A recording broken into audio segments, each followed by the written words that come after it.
Scooter racing is one of the fastest growing sports on two wheels, with over 400 licensed drivers throughout the UK. Years ago, scooters meant mods, but that image of tiger tails, parkers and chrome panels is changing, and these enthusiasts are aiming to get their sport on the map. But how would you get started in scooter racing? You would join one of the 82 affiliated clubs that we have in the United Kingdom. You go from Southampton to the north of Scotland. That will entitle you to come along to a race meeting, go through your newcomers, which you've got to do. It's a form of training, if you follow me, for the racetrack, and then into racing itself in any of the 7 classes. We also promote a street class, which means a young lad who has a scooter at home in the garage, dad's scooter as there was, he can bring it along and he can join in and compete as long as the bike is MOT and taxed. Scooter riders can enter classes ranging from standard scooters to specials and even combos.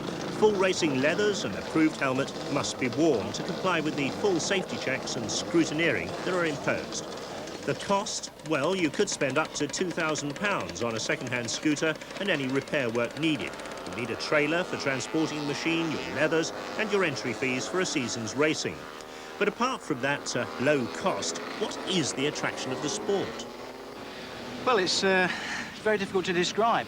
Racing, I think, may be almost, and it seems to be like an instinct. Some people can do well, some people don't. The difficulty for me is maintaining concentration. At the front, it's difficult to remain motivated, and I tend to do that by thinking to myself, the next lap, I am going to break the lap record, or the next corner, I am going to find the fastest possible line.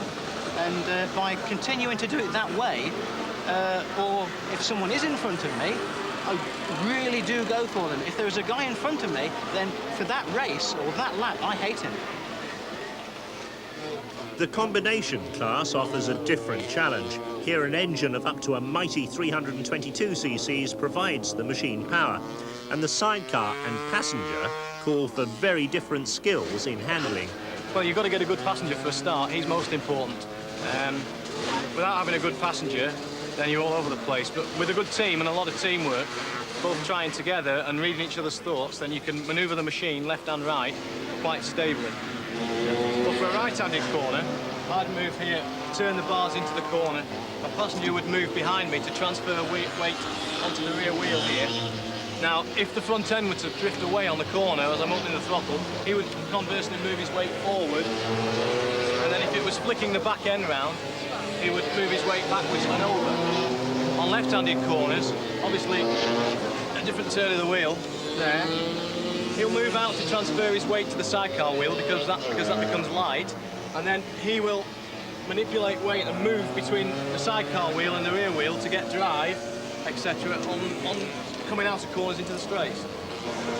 I think mainly we don't have a lot of spectators because the sport isn't really advertised. I mean, we've got a good, cheap, competitive sport here where every man most of us do our own work in our own backyards and sheds and garages, and you can go out there and have a good day for very little. I mean, in comparison to bike racing, there's no comparison at all for the costs.